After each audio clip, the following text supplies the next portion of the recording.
আরে আমাদের ভাই শরীফ ওসমান হাদি চলে গেছে। এই দেশের মানুষ বড় আফসোসের বিষয়, জানা যায় লক্ষ লক্ষ জমায়েত হয়েছে, কিন্তু আমরা যেন ভুলে যেতে বসেছি আমাদের ভাইকে। আরে ভাই, নিজের জীবনের পরোয়া না করে, নিজের জীবনের মায়া না করে আওয়ামী লীগ, বিএনপি, জামাত কিংবা এনসিপি বা কোন দলের চামচামি চাটুকারিতা না করে দেশ এবং জাতিকে ভালোবেসে হিন্দুত্ববাদী ভারতের বিরুদ্ধে এভাবে বুক চিতিয়ে বক্তব্য দেওয়া একটা ছেলে এই যুবক বয়সে শুট করে তাকে দুনিয়ার মায়া ত্যাগ করতে হলো। এখনো পর্যন্ত একটা খুনিকেও এই সরকার ব্যর্থ হয়েছে, একটা খুনিকেও ধরতে পারে নাই। আমরা বলবো এই ব্যর্থ সরকার, এই ইন্টারিম সরকারকে বলবো দ্রুত আমাদের ভাই শরীফ ওসমান হাদির বিচার করতে না পারলে বাংলার জনগণ আপনাদেরকেও হাসিনার মতো এদেশ থেকে বিদায় করতে বাধ্য হবে। আপনারা একটা টালবাহানা শুরু করেছেন, আশ্চর্য লাগে। একটা যুবক ছেলে এই বয়সে দিনে দুপুরে জুমার নামাজের পরে শুট করে 6 ঘন্টার মধ্যে তার খুনি হাওয়া হয়ে গেল। এটা কোন রাষ্ট্র হইল? এটা কোন রাষ্ট্র? শুক্রবার দিন জুমার নামাজের পরে যদি আমার ওইভাবে শুট করে দিয়ে একজন পালায়া যেতে পারে, আরে ভাই তাইলে আপনার নিরাপত্তা কোথায় বলেন? আপনি, আমি, আমরা।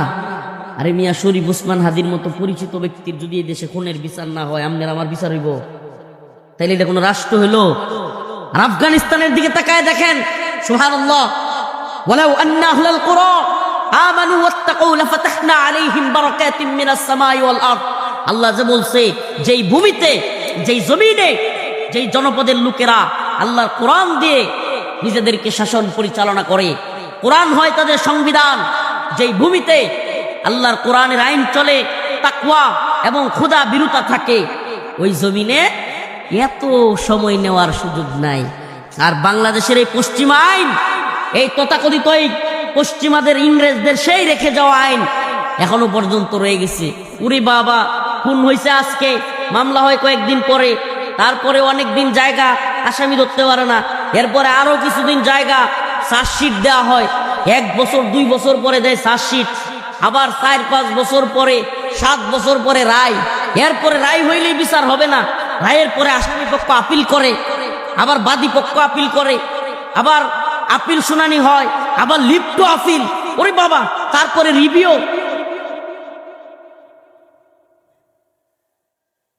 সেই লোকের বাপ মারা গেছে, যেই ছেলের বাবা মারা গেছে, বিচার চাইতে চাইতে হ্যাঁ বুড়া হয়ে যায়, এরপরও বিচার পায় না। অথচ আফগানের দিকে তাকায় দেখেন, সুবহানাল্লাহ, এক ঘরের বাচ্চা সহ কয়েকজনের মারছে এক খুনি, সাথে সাথে গভর্নমেন্টের পক্ষ থেকে, সরকারের পক্ষ থেকে, ইসলামিক কাজীর পক্ষ থেকে একটা বিশেষ টিম চলে যাবে, ওই এলাকায় গিয়ে সুষ্ঠু তদন্ত করবে, ব্যাস খুনিকে পাকড়াও করে নিয়ে আসবে, একটা বিশাল বড় স্টেডিয়ামের ভিতরে তার কল্লা ফেলে দেওয়া হবে। আর কেউ খুন করার সাহস পাবে? বলেন, সাহস পাবে? নরসিংদীর কোন খুনিরে যদি এইভাবে প্রকাশ্যে দইরা 5-7 দিনের ভিতরে, 5-7 দিনের ভিতরে খুন করার, কয়দিনের ভিতরে খুন, যত বিচার যত দেরি হয়, এটা আমাদের কথা না, এটা তাদের কথা। Justice deny, justice delayed. সময় যত, বিচারের সময় যত যায়, বিচার তত নাই হয়ে যায়, আলামত গুলো ধ্বংস হয়ে যায়, আলামত পয়চা যায়, পয়চা, খুনের আলামত, অস্ত্র, এগুলা সব পয়সা যায়, নষ্ট হয়ে যায়, এরপরও বিচার হয় না। এটার নাম বিচার নাকি এটাও জুলুম? এটার নাম বিচার নাকি এটাও জুলুম? আবার ইংরেজদের আরেক নিয়ম, ডিসেম্বর মাসে আদালত বন্ধ থাকবে। চিন্তা করছেন? 1 মাস টানা, যারা আইন আদালত জানে এরা জানে, 1 মাস টানা যে বন্ধ রাখলেন, যেই মানুষগুলো তার মা বাবার সাথে সাক্ষাৎ করবে কারাগারে, অন্যায় ভাবে পড়ে আছে, তাদের জামিন কেমনে হবে? 1 মাস কোন অপরাধে তাকে এইভাবে আটকে রাখবেন? বিচারকদের ছুটি, নাউজুবিল্লাহ। এই আইনগুলোর ব্যাপারে আঙ্গুল তুলবার সময় কি এখনো আসে নাই? এই ভুয়া আইনগুলো, এই সংবিধানের সামনে আমি শপথ করিতেছি যে এই ভুয়া আইন রক্ষা করবার জন্য আমার যা করতে হয় তা করব। যদি রফিকুল ইসলাম মাদানীদের মতো কেউ এই আইনের বিরুদ্ধে যায়, প্রয়োজনে আমরা তাকে রাষ্ট্রদ্রোহী বলে ফাঁসি দিয়ে দেব। শয়তানের দল। মানে ওই যে শপথ করে না, এই এই আইনগুলো রক্ষা করবে, এই আইনগুলো এমন ভুয়া আইন, এমন শয়তানি আইন। আরে ভাই, আমার বাবারে আমার বাইরে, আরে আপনার তো কেউ মরে না, আপনি এখন হাসবেন। আপনার ভাই আপনার বাবারে কেউ মাইরা দেখুক, বুঝবেন তখন। আদালতে দৌড়তে দৌড়তে বিচার চাইতে চাইতে এক পর্যায়ে আসামির আগে বাতি ল্যাঙ্গ হয়ে কয় আমার আর বিচার লাগবে না। ওরে শয়তানি, এই আইনগুলোর ব্যাপারে কি এখনো কথা বলবার সময় আসে নাই? আমাকে বলেন, আপনি আমাকে বলেন, যদি আদালত চায়, যদি সত্যিকার অর্থে আদালত চায়, বিচারক চায়, এই একই মামলায় 1 মাসের মধ্যে রায় দেওয়া সম্ভব কিনা? বলেন সম্ভব কিনা? দুই পক্ষের উকিল নির্ধারণ হবে, সাক্ষ্য আসবে, ফাঁসি সাক্ষ্য নেওয়া হবে, ব্যাস সাক্ষ্য প্রমাণ রেডি থাকলে বিচার শেষ করে দেওয়া হবে। আরে মিয়া, প্রয়োজনে সুষ্ঠু বিচারের জন্য ছায়া তদন্ত করবে, সমস্যা কি?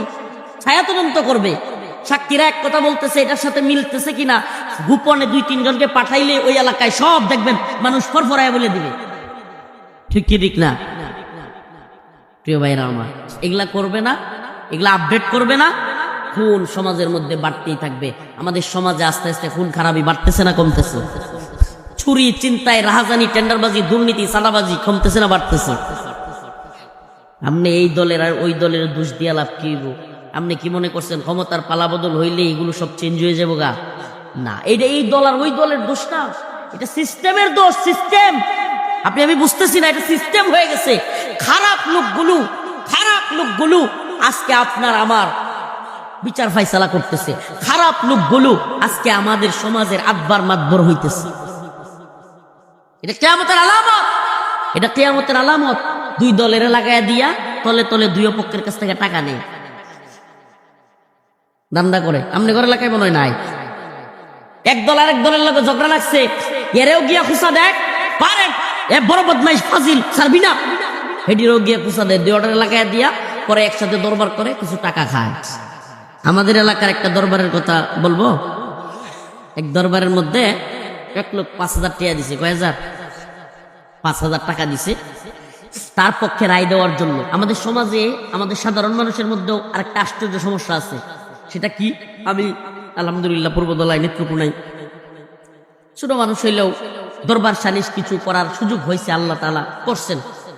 মানুষ মনে করে যে হুজুর আসলে ভালো বিচার পাবো, অনেক সালিশে বিচারে গেছি। এটা বিষয় দেখলাম, আমাদের সমাজের মানুষ ন্যায় বিচার চায় না, আমাদের সমাজের মানুষ নিজের ভক্তের বিচার চায়।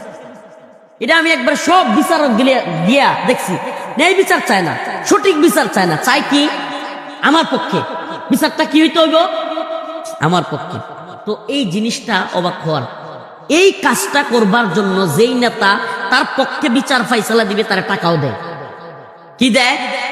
টাকা দেয়। কি জন্য? ন্যায় বিচারের জন্য না, যে আমার ন্যায়টা পায়া দেন এই জন্য না, আমার পক্ষে আসুক। রায় কি? তো এক লোক 5,000 টাকা দিছে, বাস্তব ঘটনা করতেছে। কয় হাজার? 5,000। এখন বিচার সালিশ সব শুরু হয়েছে। বিচার সালিশে এক পর্যায়ে যে 5,000 টাকা দিছে, এই দরবারের যে নেতা মাতবর, হে রায় দিছে উল্টা। এখন যে 5,000 টাকা দিছে নেতার দিকে চায় একটু আড়াল থেকে। বুঝেন নাই? সিস্টেমটা বুঝেন নাই? এটা কি হলো, এটা কি হলো, মানে এটা কি হইলো, এমন করতেছে। এখন নেতা কয় কি করবো, ফাঁসে দরবার লয়ে গেছে গা 10-এ। নেতায় কি কয়? কয় কি করবো, 5-এ দরবার গেছে গা, মানে তুমি তো 5 দিছ, হ্যাঁ মারি দিছে 10, বিচার শেষ। হাসতেছেন। অনেক মাজলুম মানুষ, আহ কত কষ্ট, তার একটু জায়গা রাখছে, এই জায়গাটা জোর করে দখল করে লয়ে যাইতেছে গা, একটু ব্যবসা প্রতিষ্ঠান করতেছে, জোর করে নিয়ে যাইতেছে। এই বিচার পাওয়ার জন্য এই মানুষগুলো যখন এই দরবারীদের পিছনে ঘুরে, এরা এই মাজলুম মানুষগুলোর কাছ থেকে টাকা নিয়েও এদের উপর অবিচার করে, জুলুম করে। আল্লাহ তাআলা এদেরকে হেদায়েত দান করুন। এই ধরনের বিচার সালিশ যারা করবে, আল্লাহ তাআলা তাদেরকে গরম জাহান্নামের নরকের ভিতরে গরম পেরাক দিয়া, পেরাক লোহার পেরাক দিয়া, একেবারে লোহা একেবারে পুড়তে পুড়তে পুড়তে পুড়তে লাল হয়ে যায় না, ওই লাল পেরাক দিয়া একটা কার্টনের ভিতরে ওরে ঢুকাইয়া সব দিক থেকে পেরাক মাইরা, ওই রকম আগুনের তক্তা দিয়া পেরাক মাইরা একবারে বাক্সবন্দি করে তারে বইরা রাখা। কি বড় শাস্তি, কি কি কঠিন শাস্তি। আল্লাহ তাআলা আমাদেরকে এই ধরনের মাতবরি থেকে হেফাজত করুন। আরো জোরে বলেন আমিন। তো যে কথা বলতেছিলাম যে আল্লাহ তাআলার নির্দেশনা কি, আল্লাহ তাআলা বলতেছেন আন্নাহু মান কাতালা নাফসাম বিগাইরি নাফস ফাকান্নামা কাতালান নাসা জামিআ। যে ব্যক্তি কোন ভাইকে, মুমিন ভাইকে হত্যা করলো, সে যেন পুরা জগৎকেই হত্যা করলো। আপনি চিন্তা করেন, একবার কল্পনা করেন তো, একটা লোক পুরা পৃথিবীর সব মানুষটা মেরে ফেলছে, আল্লাহর কাছে এর বিচার কি কল্পনা করা যায়? তাইলে আল্লাহ বলতেছে, আল্লাহর কথা, এটা কিন্তু কোনো মুফতি মৌলানা কিংবা হুজুরের কথা না, এদেশের কোনো শাইখুল হাদিস বক্তা কিংবা কোনো তাবেঈ সাহাবী এমনকি নবীদের কথাও না, সরাসরি আল্লাহ বলতেছেন ফাকা আন্নামা কাতালান নাস জামিআ। সমস্ত মানুষকে হত্যা করার চাইতেও আল্লাহর কাছে একজন মুমিনকে হত্যা করার গুরুত্ব সমান। আবার আল্লাহ বলছে ওমান আহইয়াহা ফাকা আন্নামা আহইয়ান নাস জামিআ। আর যে ব্যক্তি এই বিবাদমান দুইটা গ্রুপ, এমন অবস্থা যে এই মুহূর্তে মনে হয় কূপ দিল কিংবা এই মুহূর্তে মনে হয় দুইটা গ্রুপ লাগিয়া গেল, এই মুহূর্তে যেই ব্যক্তি মাঝখানে গিয়া দুইটা গ্রুপের লিডারদেরকে খুঁজা খুঁজা বাইর কইরা মাথা উতা আতায়া, ভাই ভাই ভাই আমরা দেখবো, ভাই বিচারটা করবো, ভাই যাই হয়েছে না হয়েছে আমরা দেখবো, ভাই প্রয়োজনে দুইটা বকা খাবে। রাগ উঠলে কিন্তু অনেক সময় মাঝখানে গেলে কি করে গালি দেয়, সর সর, বকা খাবে। তবুও যদি থামায়া দেয়, আল্লাহ পাক বলছেন পুরা জাতিকে বাঁচানোর সব আমি তার আমল নামাই দিয়ে দিই। আমরা তো এটা করতে চাই না। শুনেন, মান রাআ মিনকুম মুনকারান ফালইগাইরুহু বিয়াদি। আল্লাহ রাসূল সাল্লাল্লাহু আলাইহি ওয়াসাল্লাম বলছেন যে তোমরা যদি কোনো খারাপ কাজ দেখো, তাহলে তোমরা প্রথমে হাত দিয়া সেটাকে বন্ধ করে দাও। সুবহানাল্লাহ। হাত দিয়া, শক্তি দিয়া বন্ধ করে দাও। যদি না পারো, হাত দিয়া বন্ধ করার মতো শক্তি নাই, তাইলে লিসানিহি, জবান দ্বারা, জিহ্বা দ্বারা অন্তত বলো যে ভাই এটা করিয়েন না, ভাই এটা করিয়েন না। নাম্বার 3, অন্তর থেকে হইলেও ঘৃণা করো। তাইলে অন্তর থেকে ঘৃণা কেমনে বোঝা যাবে? হুজুর আমি দুই দলে মিলে কোবাকুবি লাগছে, আমি আর ঘৃণা করি, আমি এটা পছন্দ করি না। হ্যাঁ, কিটকিটায় আসে মারামারি দিকে, হ্যাঁ কি করে আসে মারামারি দিকে, এর মধ্যে একটা জজ বাইছে। তাইলে কি বোঝা যায় এটা অন্তর থেকে ঘৃণা করলো? শুধু মারামারির ক্ষেত্রে না, যে কোনো জিনা, ব্যভিচার, খারাপ কাজ, সুদ, দুর্নীতি, ঘুষ, আরো যত ধরনের কাজ আছে, এগুলার সাথে যাদের শরীক আছে, যারা ইয়াবার ব্যবসা করে, ফেন্সিডিলের ব্যবসা করে, আমাদের যুব সমাজকে নাউজুবিল্লাহ কিশোর গ্যাং বানায় ফেলতেছে, অস্ত্র মাদক এরপরে এগুলো দিয়া আমাদের যুবকদেরকে ধ্বংস করতেছে। আমরা জানি কে শেল্টার দেয়, কে পিছন থেকে আমাদের যুবকদের হাতে কলম বাদ দিয়ে অস্ত্র তুলে দিচ্ছে, আমাদের যুবকদেরকে অস্ত্র ইয়াবা তুলে দিচ্ছে। সব যাই নাও যদি ওই লোকটারে বাহবা দেই, ওই লোকটারে অমুক ভাইয়ের চরিত্র ফুলের মতো পবিত্র বলি, তাইলে এটা কি অন্তরের ঘৃণা হইল? এটা অন্তরের ঘৃণা হইল? এটা অন্তর থেকে ঘৃণা হয় নাই।